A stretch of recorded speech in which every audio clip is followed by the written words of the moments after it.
CVM TV News to see it happen.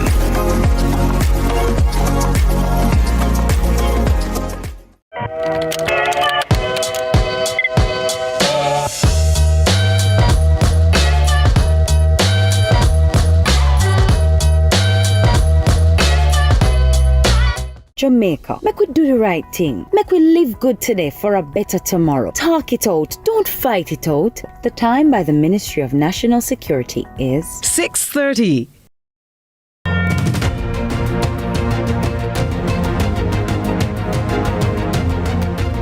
The Minister of Legal and Constitutional Affairs, Marlene Malahoo Fort, has tabled in the House of Representatives a bill that will facilitate the legislative start of Jamaica's move from a constitutional monarchy to republic status.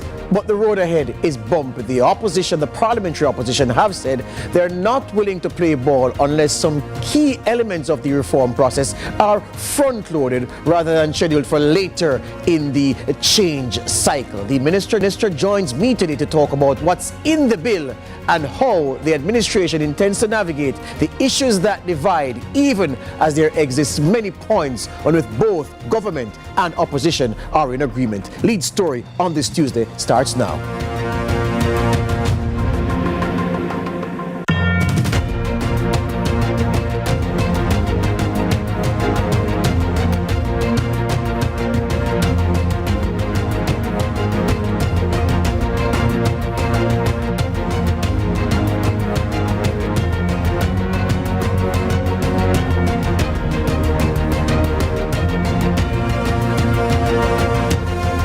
Welcome to Lead Story here on CVM TV. My name is George Davis. So good to have you on the show today. It's the season for giving, and I certainly hope that in whatever way you can, however small, that you're extending some assistance, offering something to someone in your circle, not just immediate family, but those outside your immediate family. It's very important, and if all of us do this, then everyone will have at least something to hold on to in this best of seasons. The issue of constitutional reform looms large on the government's agenda, not so much the opposition, the parliamentary opposition, but on a Tuesday, in the most recent sitting of Parliament last week, the Minister of Legal and Constitutional Affairs, she did table a document, That document concerned the legislative start of the process to take Jamaica out of the situation of being a constitutional monarchy into a republic. The minister said, look, there are key areas on which the government and the opposition agree, but there are challenges we acknowledge as we look to finalize this process. Interestingly, when the bill was tabled, there was only one member on the opposition benches. That was the Member of Parliament for Western St. Andrew, George Anthony Hilton. He, of course, is a member of the Constitutional Reform Committee, and he said, look, yes, there are points on which we agree, even though there are issues that the opposition believes that the government can do a better job on in terms of where it has placed that occurrence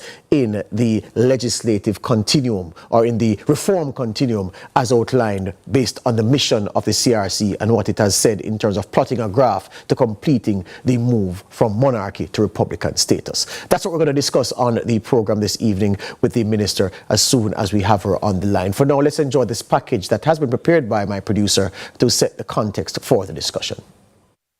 The journey to republic has finally begun. This after Minister of Legal and Constitutional Affairs Marlene Malahoo Fort moved the motion to begin the process in the House of Representatives.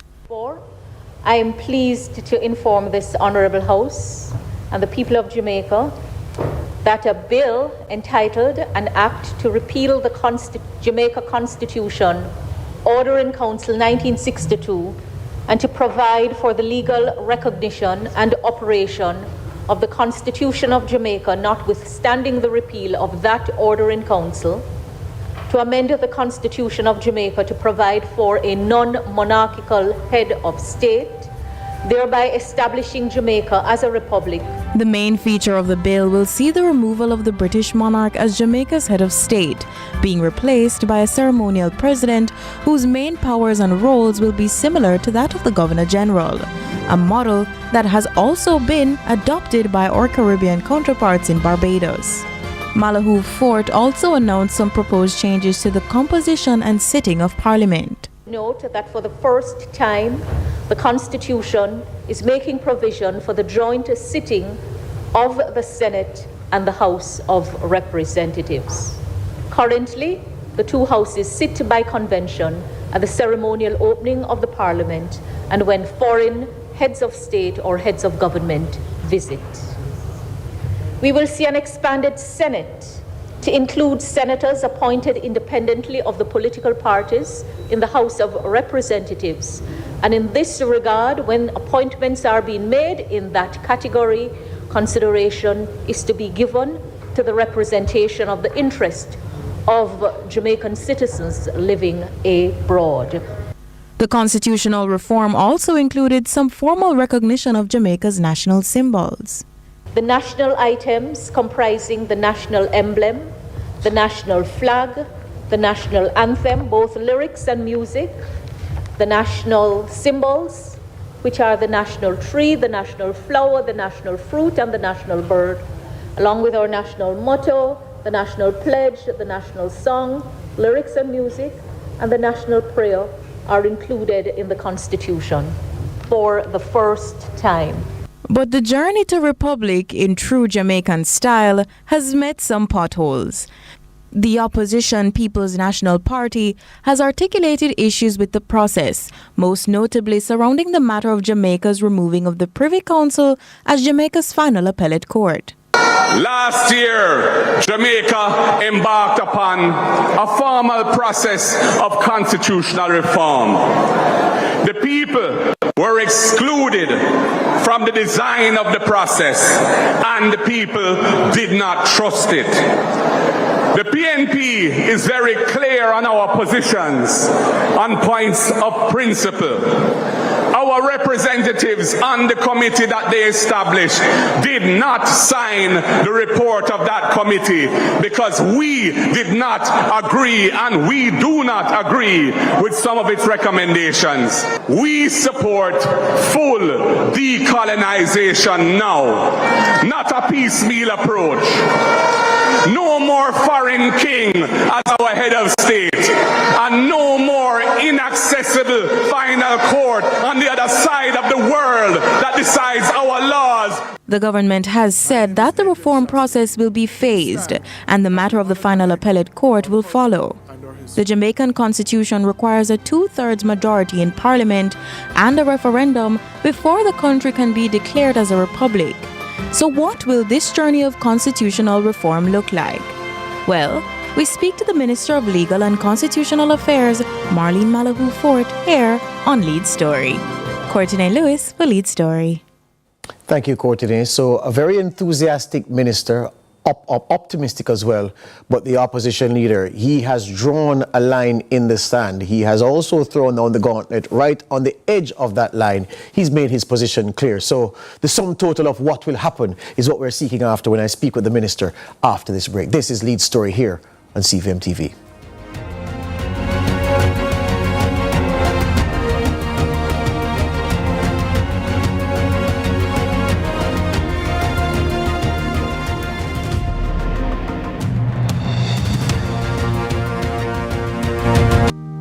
Truth is, HIV affects everyone. Truth is, avoiding care leads to a weaker immune system. That means you could get really sick. The truth is, the hardest pill to swallow isn't the medication. It's the problems that follow when you don't take them. Let's get through this together. Remain in care. You can live life to the fullest with HIV. And that's the truth. A message from the Ministry of Health and Wellness. Supermed Family of Pharmacies, your trusted partner in health and wellness for over 30 years. With 8 convenient pharmacies across Eastern Jamaica. Supermed Mall Pharmacy, Supermed New Kingston, Supermed Pepine, Supermed Port Antonio Pharmacies 1 and 2, Claire's St. Mary, Lloyd's St. Thomas, and a convenient drive-through at our Hughenden location where you can get your medication without leaving your car. We're dedicated to providing you with the highest level of care. Experience the difference with Supermed Family of Pharmacies. Super happy, super healthy. And you go down and have a good day. Blessing. Supermed. These These days, challenges are everywhere and things are constantly changing, but independent living remains the same. Rising above physical challenges, we can help you do it. For years, we have been Jamaica's trusted provider for solutions to improve patient care, safety, and the general quality of life. No matter your age or your physical limitation, we are the caring store, waiting to serve you. It's time to experience independent living. Visit us today. The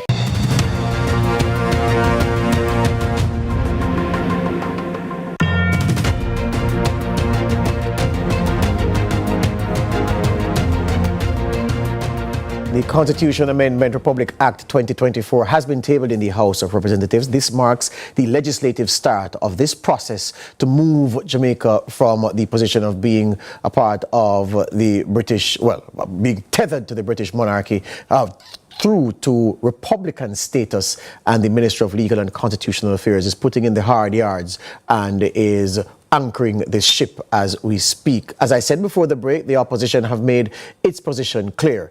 So as I welcome the Minister to the discussion this evening, there are some critical issues to speak to at the time we have. Good evening, Minister. Welcome to the program. Thank you, Mr. Davis, and good evening to your viewers and listeners. Excellent.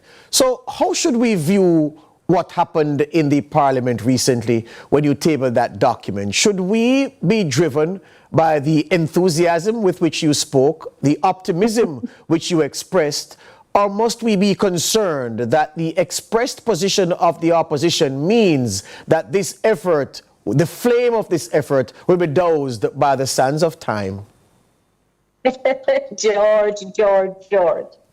That's a matter for you and everyone else. I think that the government's commitment to moving the process forward is very clear. This is the furthest it has ever been taken. Nationally, these goals have been set since we have attained independence. And with much talk, little has been done. And so here we are. The Constitution can only be changed with the presentation of a bill to alter it. It's not the talk outside of Parliament that will bring the changes.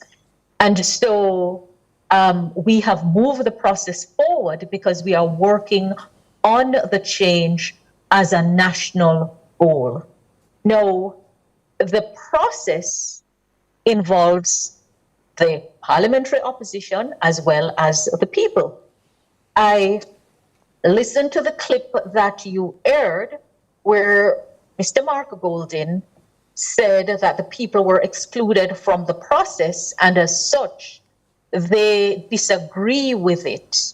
Well, I disagree with Mr. Golding's view because who leads government after a general election is who leads government, and an opposition does not lead a government. Yes. That is why you have government side and opposition side. Yes. And the work has to be done. No, his quarrel is about the pre-parliamentary process. And if he were to say that the people were excluded, then I don't know what he is assessing, because the provisions that we're seeking to change are the same set of provisions that work was done on previously by the Constitution Reform Commission under previous PNP administration.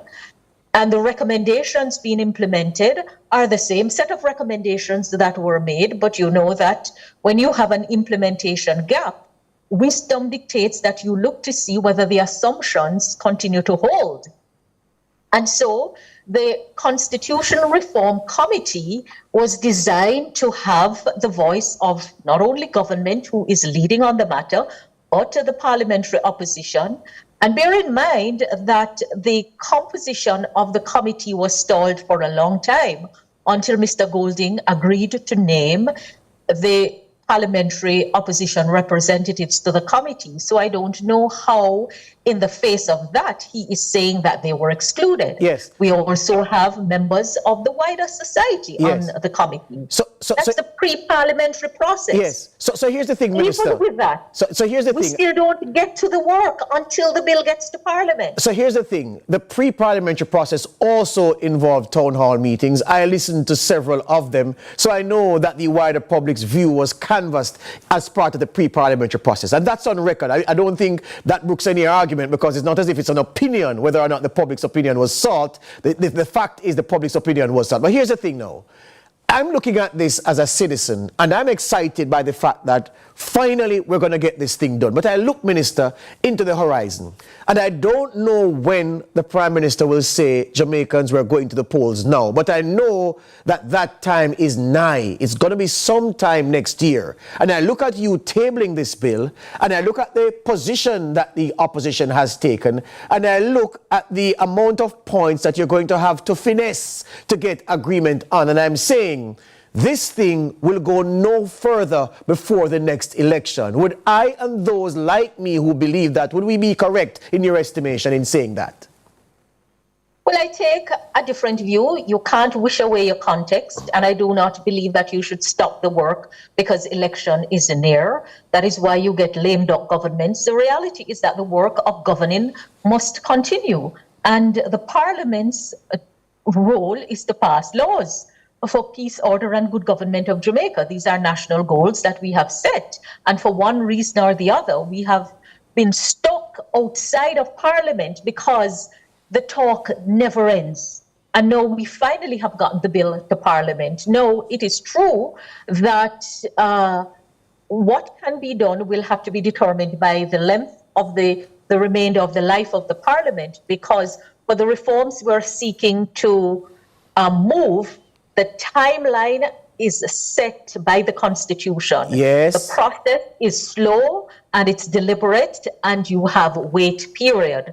So here is what I say. I'm not going to be overly preoccupied with the timeline. We get as far as we go. The Constitution, the Constitution makers in their wisdom understood that the work can be done over the life of 2 parliaments in 2 successive sessions. So the intention is to move with what we can get done in the life of this parliament and to continue in the next session in a new parliament. Hold the point for us, Minister. I have to take a break. This is Lead Story here on CVM TV, speaking with the Minister of Legal and Constitutional Affairs, the Member of Parliament for West Central St. James, Marlene Malahoo Fort.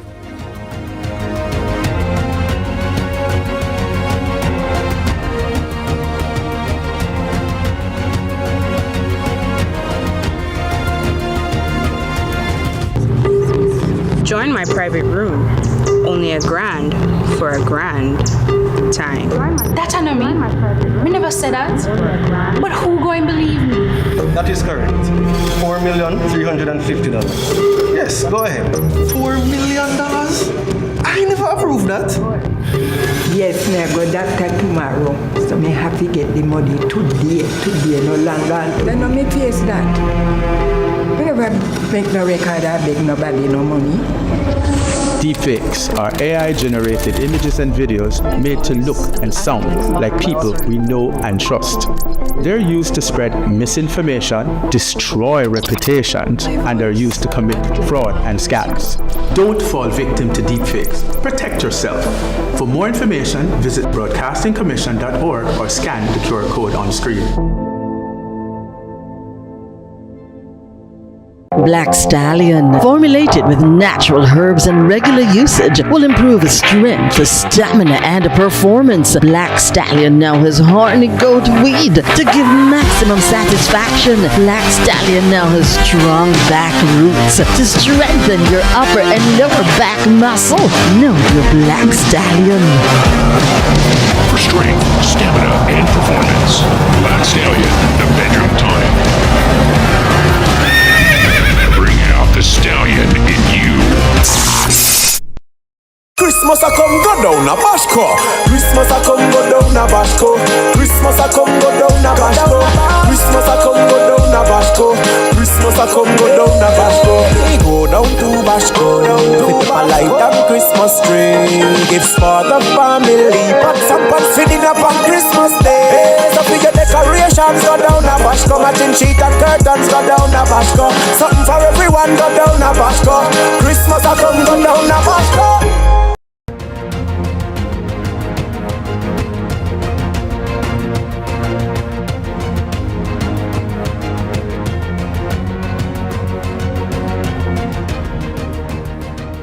The Minister of Legal and Constitutional Affairs is Marlene Malahoo Ford. She's out in her constituency of West Central St. James doing work at the constituency level, which is perhaps why she's not here with me in the studio. But we're still cracking on with this conversation about the big step taken in the constitutional reform process. That bill tabled in the House of Representatives in the last session of Parliament signals the start of the legislative process to move us from monarchy ties to Republican status, and the minister is talking about that process. Minister, I don't want you to miss the opportunity, though, to really put in context where we are in this process, because you know that Jamaicans, we're very intelligent, we're very smart, but we also can be very impatient at times, and then when we get impatient, we get miserable, and then we start thinking all kinds of things.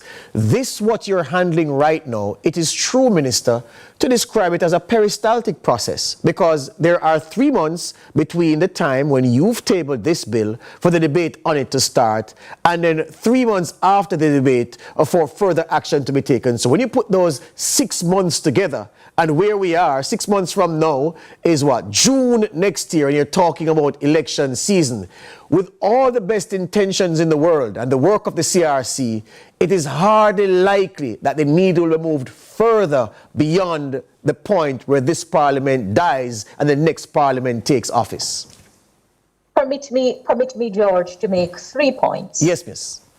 I would like Mr. Mark Golding to tell the people of Jamaica whether, as the leader of the People's National Party opposition, he will stand in the way of Jamaica having a Jamaican head of state, because that, in effect, would be the result of the withholding of support by the opposition, standing in the way of Jamaica having a Jamaican head of state reflective of our nationality and our Jamaican identity. That's one.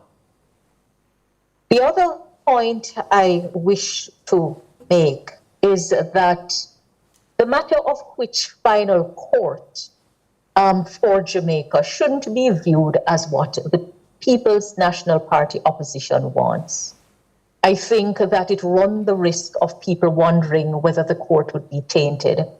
And so we have to proceed carefully. The determination of which final court has to take place in the context of daily calls for justice. You do not get to an appellate court unless you have something to appeal from. You have to have a decision or a judgment of a trial court. And so we don't, in the context of reviewing the administration of justice in Jamaica, the Jamaica Labour Party took the view that before we move to the final court, we need to reason out what justice means to the people, how it is being administered, and the issues that we have. Because again, you don't get to appeal unless you have a decision from which to appeal. Mm-hmm. And so our policy approach in sequencing the steps was well thought out, having regard to our observations about what matters to the people. And remind the public of the constitutional reform, Minister, just to stick a pin, remind the public, did the Constitutional Reform Committee, of which 2 opposition nominees are a part, did they agree on the sequencing, or did the rest of the committee endorse the sequencing, but those 2 members abstained? Well, let us just say that we had terms of reference, and the terms of reference set out a phased approach. But from day one, there was a tension around the terms of reference, but the terms were agreed by every member, every single member. Mm-hmm. And it was made clear that the issue of the court and the justice system would come in the next phase, because we wanted to deal with the matter of the transition from the monarchy first. The third point you wanted to make. And then Jamaicans really want to have a say in which court. Yes. So we have never really discussed the matter in the way that it needs to be discussed. Again, you do not get to appeal unless there's a decision from which to appeal. Before we finish the time, I wanted to make the third point.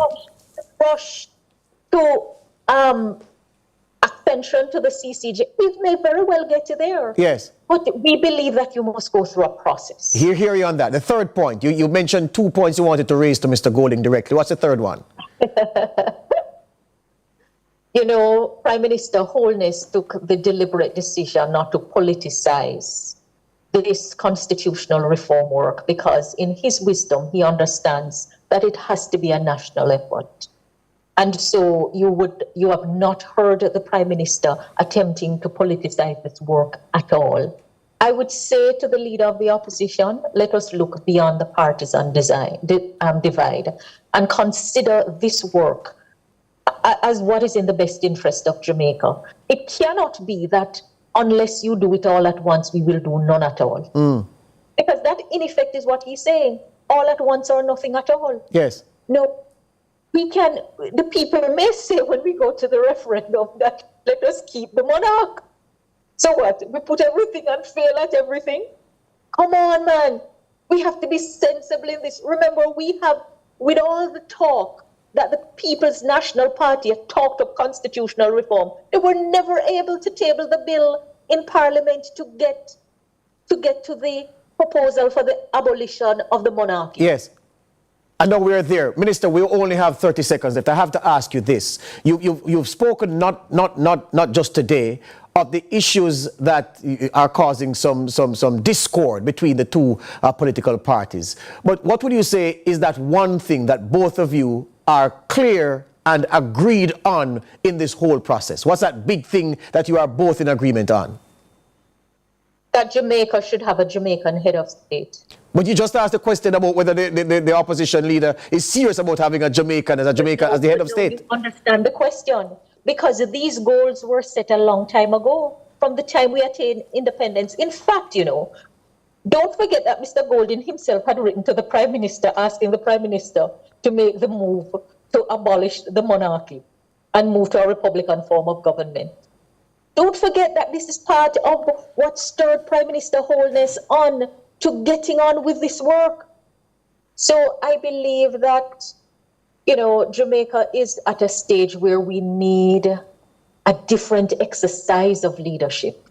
And we have to look beyond what is politically expedient, and the work has to continue. We have good examples of work being done across administration in the best interest of Jamaica and Jamaicans. Hear you on that. This is one topic that we have to take that approach. Yes, we're out of... I promise you, George, yes. Remember we spoke before the bill was tabled. Yes. Know that it is tabled. On another day, I will come and take your listeners through what we're seeking to achieve. I am truly excited by it, and I'm so honored for the privilege to lead the process and to take it the farthest it has ever gone. Hear you on that. All the best to you and your team down there in West Central St. James. Merry Christmas to you and the family, and we hope to see you continuing this process soon, of course, in concert with the opposition. All the best. Oh, thank you, and Merry Christmas to your viewers and listeners when it comes. Excellent. Marlene Malahou, Fourth Minister of Legal and Constitutional Affairs. Enough time just for me to say that Nika Lewis has been here. She's been doing a photo shoot while I've been working, but now she's ready to present the news. Will Leo be a part of the package? No, I don't think so. Yeah, no story about him this evening. That's my time. All the best. News at 7 up next.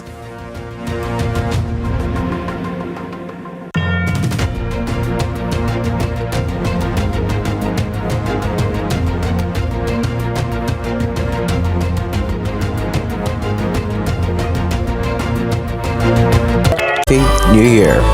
Happy New Year.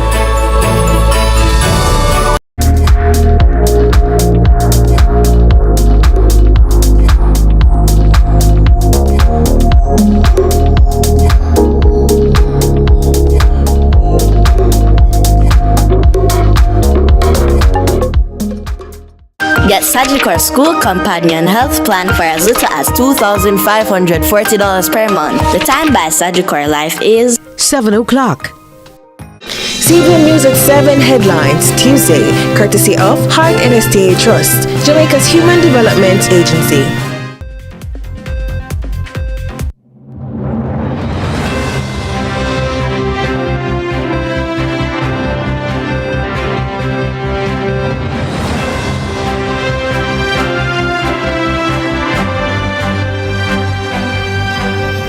It's CVM News at 7. Media fraternity grieves as veteran journalists killed at home. Jamaicans paying more for food, electricity, and education. Suspects identified in Sagicor fraud scheme. And Perdue larcenists target Christmas crops. Also this evening, in the business report, Princess Hotel Resorts, innovating Jamaica's tourism sector. While in sports, West Indies women level 3 match T20 series against India.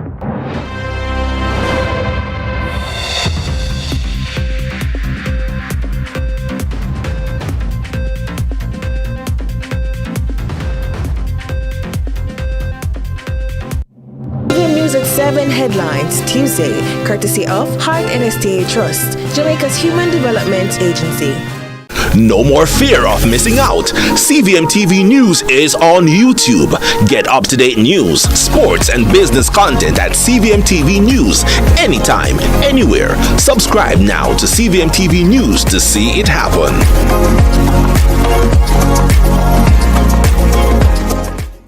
CVM News at 7 Tuesday, brought to you by KFC. Punch the heart. However you want. KFC, it's finger-licking good.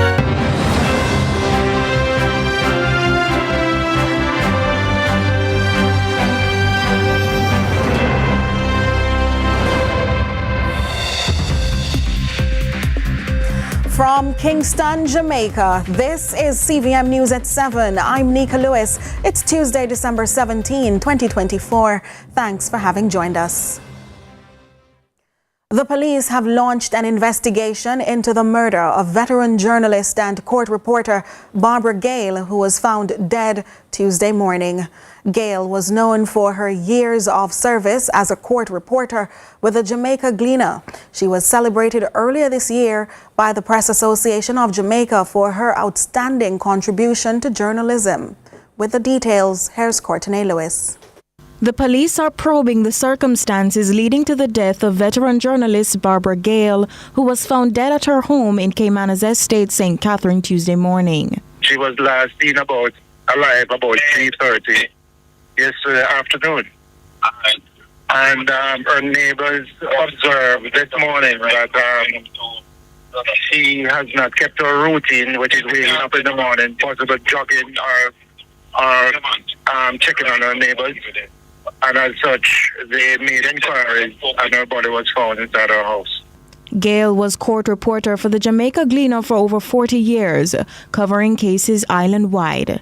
The senior reporter has been recognized for her journalistic prowess, earning her multiple awards within the fraternity throughout her career. The Prime Minister also released a statement hailing her reporting, which he said ensured greater transparency and public awareness of Jamaica's justice system.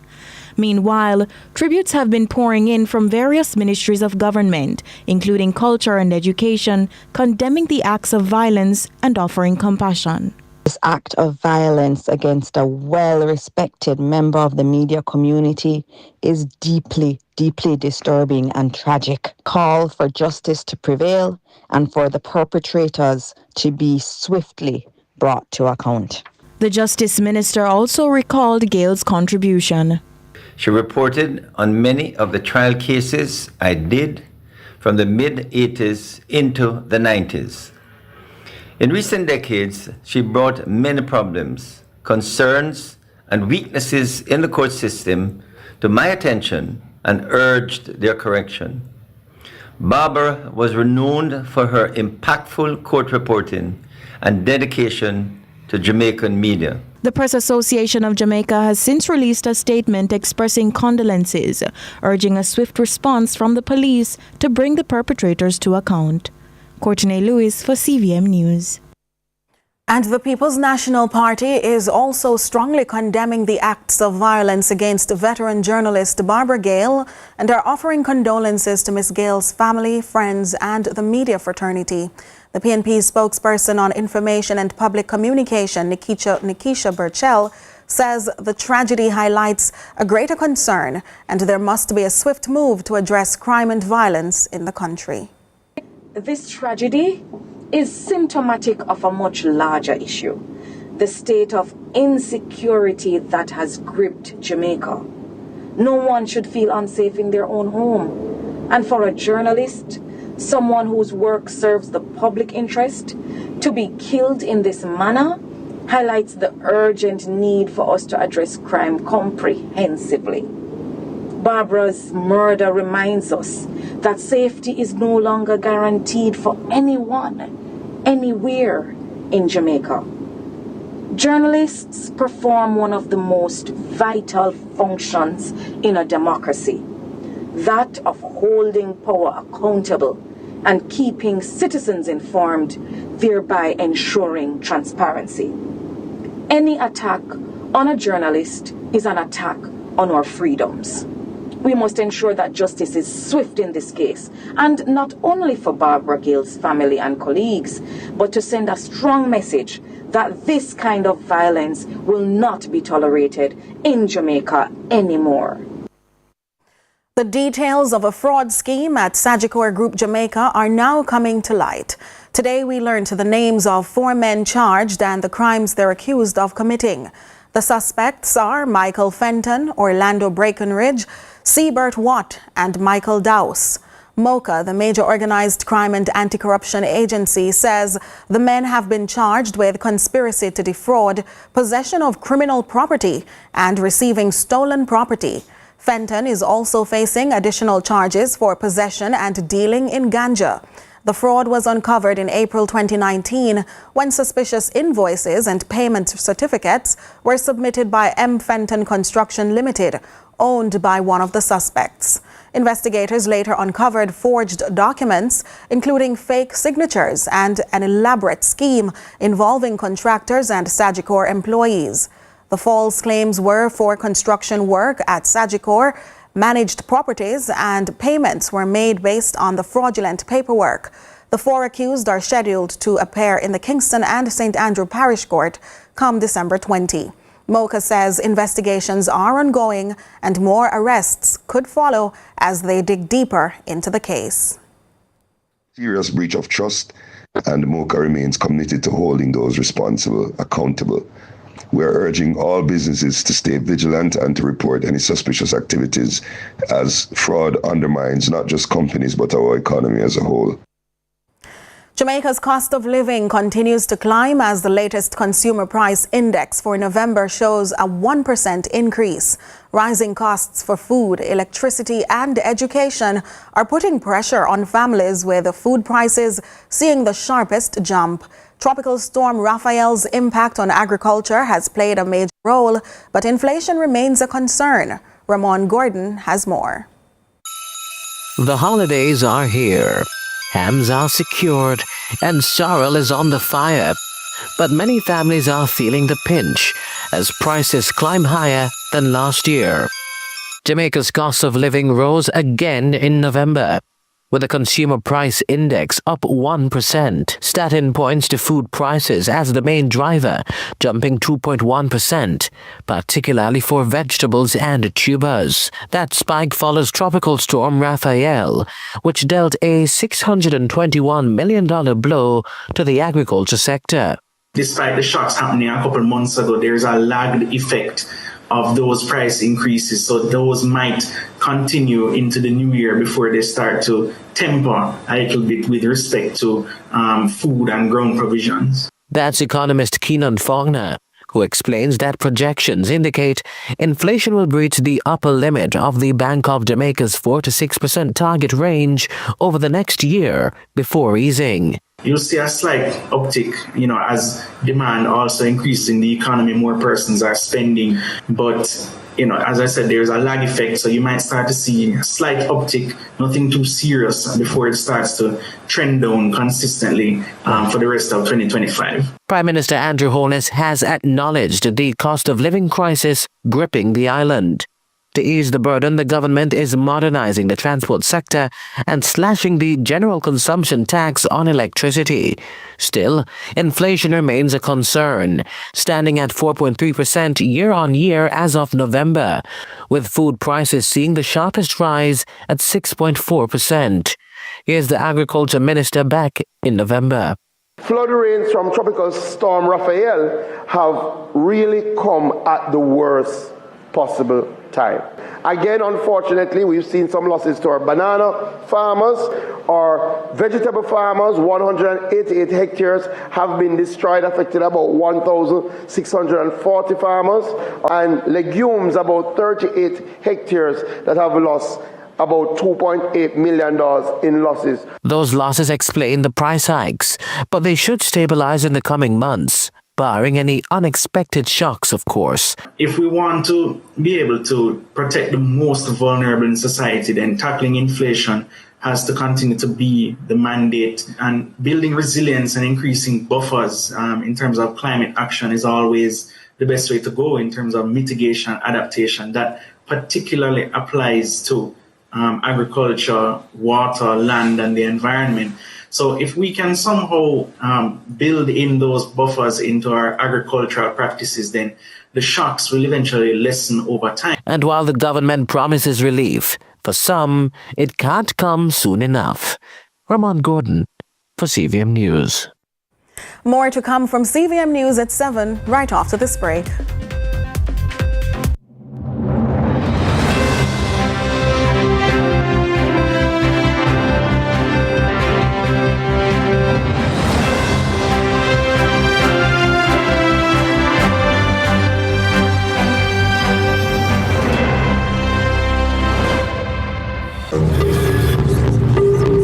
Join my private room. Only $1,000 for a grand time. That I know me. We never said that. But who going to believe me? That is correct. $4,350,000. Yes, go ahead. $4 million? I never approved that. Yes, me go doctor tomorrow. So me have to get the money today, no longer. Then no me face that. We never make no record or beg nobody no money. Deepfakes are AI-generated images and videos made to look and sound like people we know and trust. They're used to spread misinformation, destroy reputations, and are used to commit fraud and scams. Don't fall victim to deepfakes. Protect yourself. For more information, visit broadcastingcommission.org or scan the QR code on screen.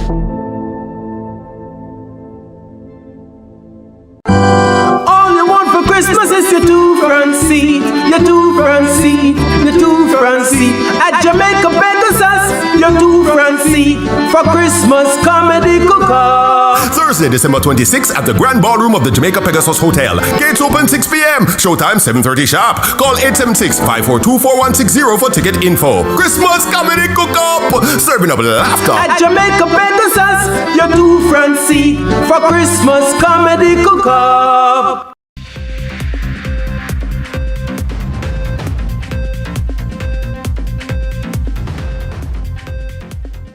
Welcome back. As Christmas draws near, farmers are on high alert as thieves ramp up their illegal activities, targeting crops and livestock. Authorities are intensifying their efforts to combat this costly scourge with renewed warnings and measures to protect Jamaica's agricultural sector. Shante McNeil has more.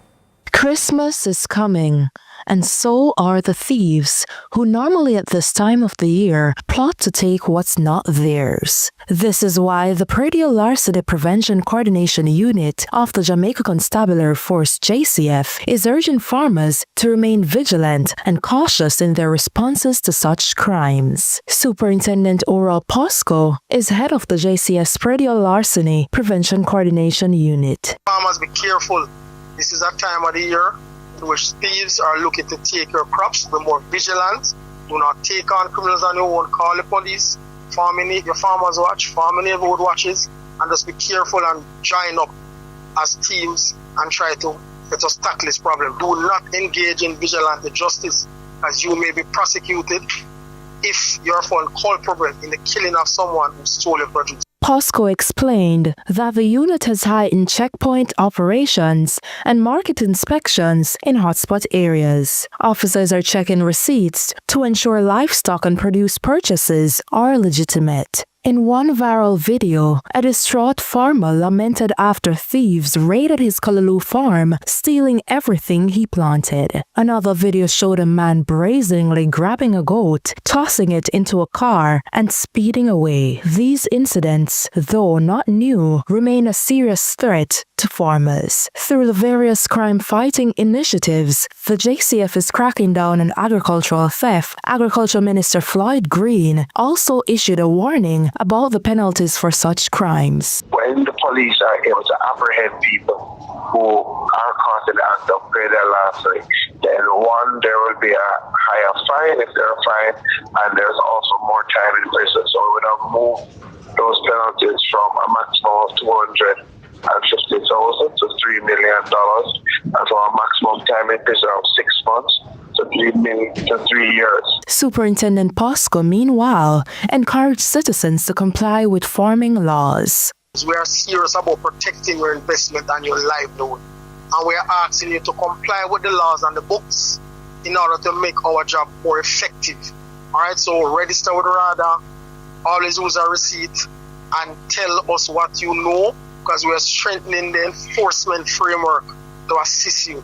So we want you to get rich out of farming, because trust me, there's a lot of money to be made out of farming, and we want you to earn and keep what you grow and what you sow.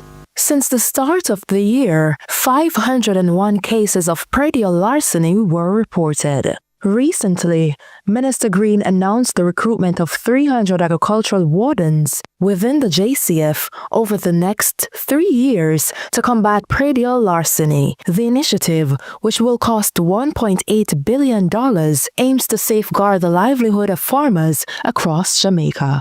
Shante McNeil, CVM News. In other news now, the National Health Fund, NHF, has donated an ultrasound machine to the University Hospital of the West Indies. This is to aid in the fetal management and diagnostic processes. Adrian Williams gives us more. With the local birth rate declining from over 40,000 to approximately 30,000, the National Health Fund, NHF, has handed over an ultrasound machine to the Fetal Diagnosis and Therapy Unit at the University Hospital of the West Indies. Minister of Health, Dr. Christopher Tufton, says this handover has come at an important time.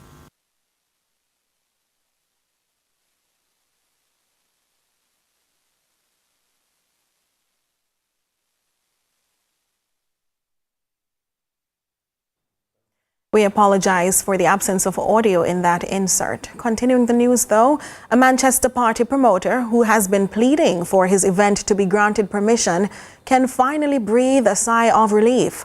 The promoter has found a new venue for his event to be hosted in coming days. Trisha Gay Kelly has this update. Things are finally looking up for Adion Peart, the Manchester party promoter who has been struggling to host his event in the parish capital. He recently received the go-ahead to utilize a section of downtown Mandeville for his event. The promoter was initially granted a permit to host his event at his annual go-to venue. However, after review, the mayor revoked the permit. The conclusion, however, has now shifted.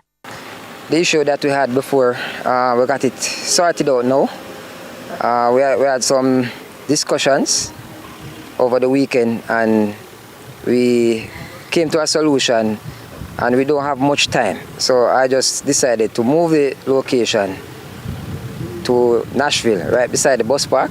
Adion is grateful for this update after receiving assistance with the venue from the Lynch family, owners of a popular funeral home in the parish. He adds the new venue is even better.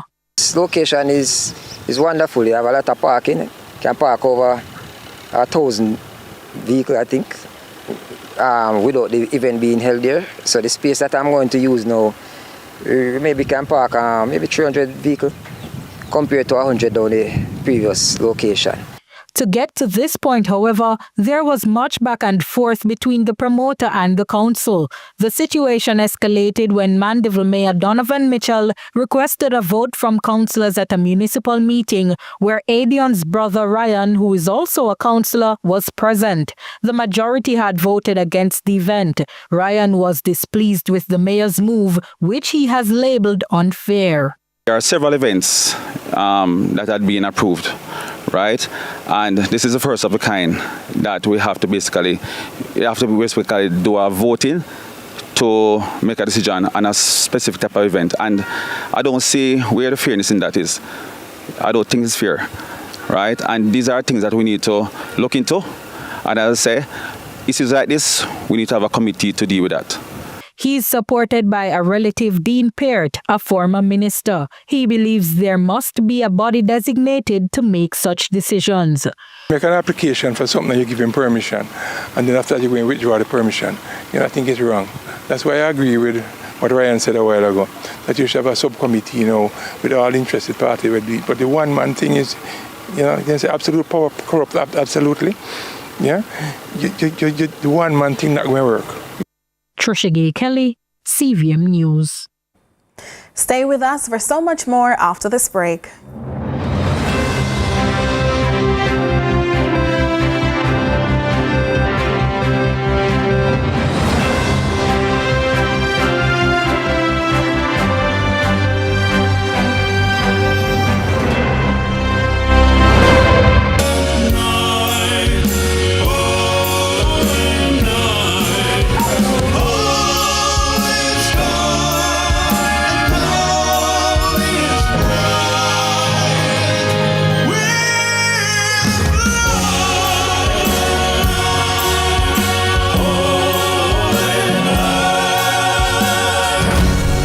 The holidays, however you want.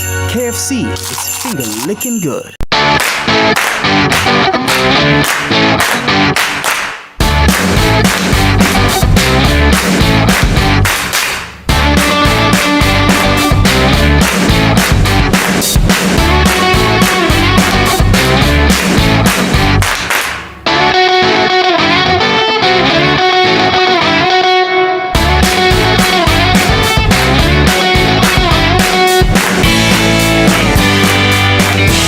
As we transition from iCreate Limited to Kintyre Holdings, we are embracing a future full of possibilities, where innovation meets growth and opportunities are endless.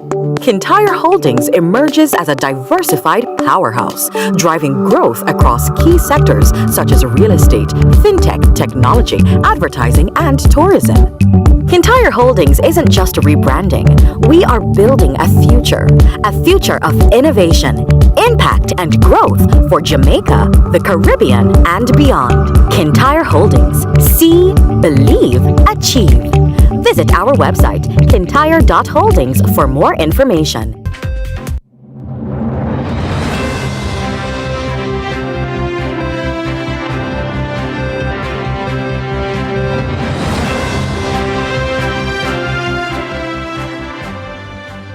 Thanks so much for staying with us. Well, here's what's happening on the social media landscape.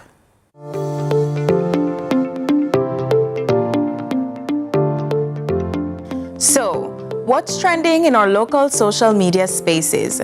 The police have launched a homicide investigation into the death of veteran journalist Barbara Gayle, whose body was discovered at her home in Portmore, St. Catherine on Tuesday morning. Social media users react to this news. At Mish the Gemini says, "Sigh, the elders can't live out their days peacefully. Rest in peace, Barbara." At 876 Browning adds, "How in a gated community?" At Lee Lisa 876 comments, "What a piece of wickedness. No one is safe. Deepest sympathy to the family and friends that mourn such a tragic loss. R.I.P. Barbara." At Will Ryan Wilson posts, "This is what our leaders should be talking about. How unsafe it is for anyone to live in this country. We must find the perpetrators." At Rian_Love shares, "It is deeply upsetting and unacceptable to hear of such a tragic and senseless act of violence against this Barbara. Hashtag Jamaica do better." At Kim_Anderson PR writes, the news about veteran journalist Barbara Gayle is shocking and so sad. After decades of contribution to society through journalism, she deserved to retire and live the rest of her days in peace. And that's what's trending online today. CVM Television extends heartfelt condolences to the family, friends, and colleagues of veteran journalist Barbara Gayle. May her legacy and contributions to Jamaican journalism be remembered and celebrated.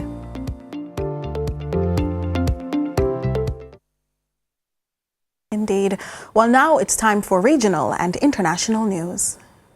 We begin with news in the region.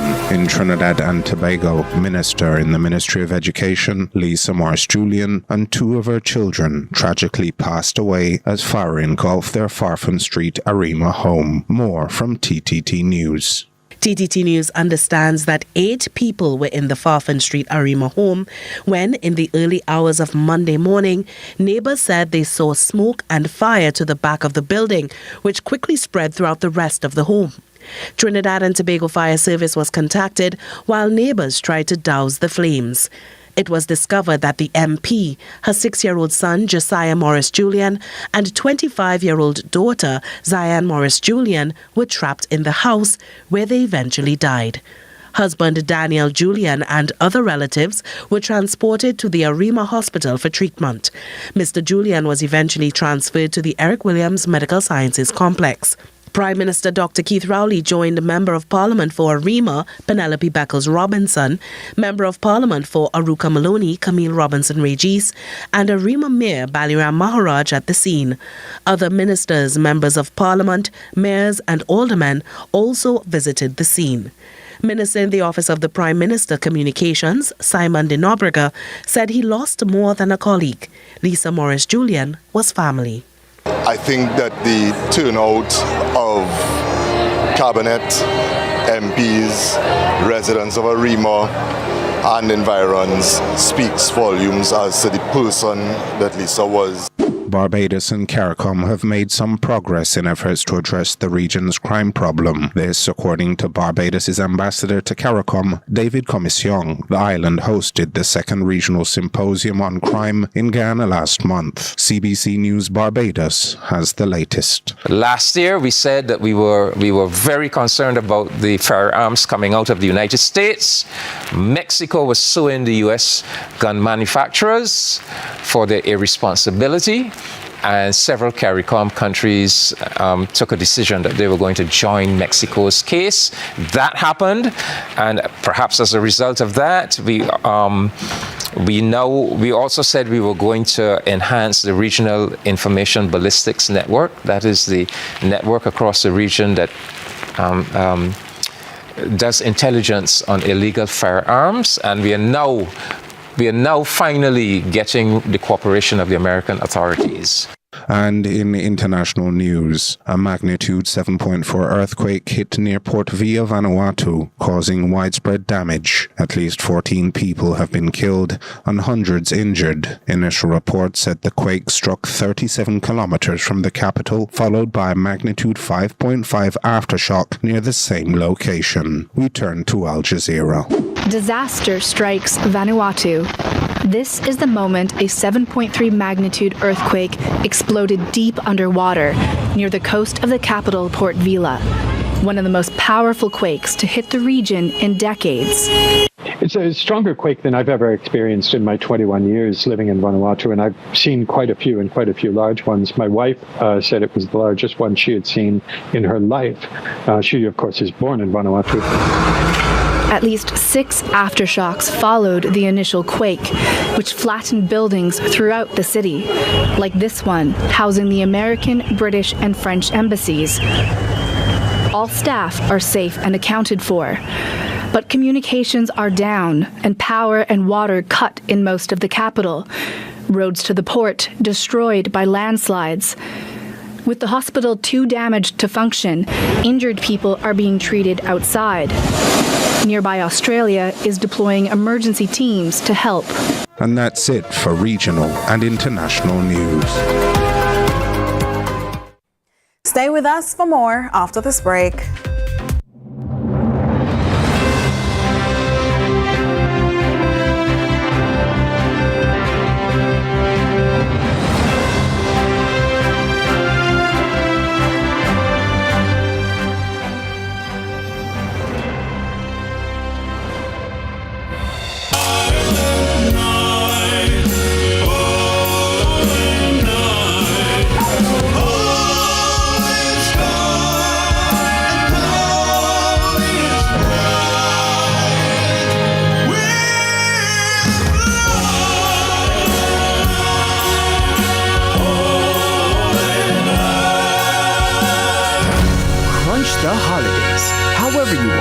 KFC is finger-licking good. Crunch the holidays.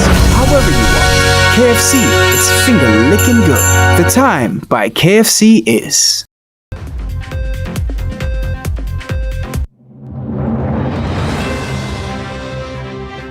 Welcome back. It's now time for the Business Report with Joel Crosskill.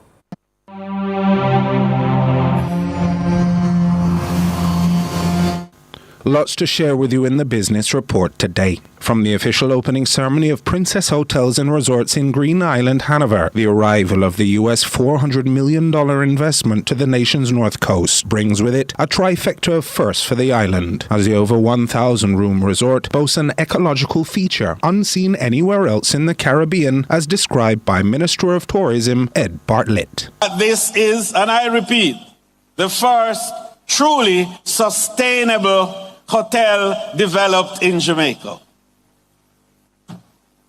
I want to say it again because you didn't hear. Look around you. This hotel has been built in harmony with the environment and the ecosystem. There's no other hotel in the region that has a mangrove forest as part of its attraction. Enrico Pezzoli, Managing Director of Princess Hotels and Resorts Jamaica, described the commitment that has been made relating to sustainability and protecting the balance within the delicate ecological space.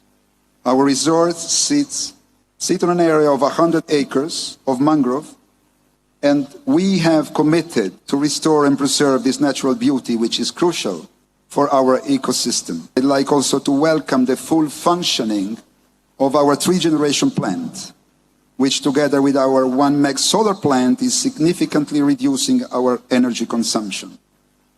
Thanks to this technology, fueled by natural gas, we are able to produce our own electricity.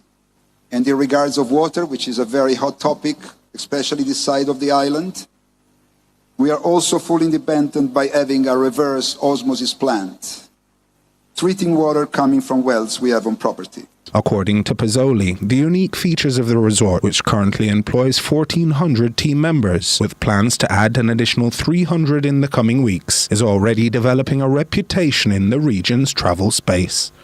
Princess Hotels have always prided itself on offering signature all-inclusive experiences that both expose guests to the best a country can offer and enrich the country we are in by attracting more and more tourists.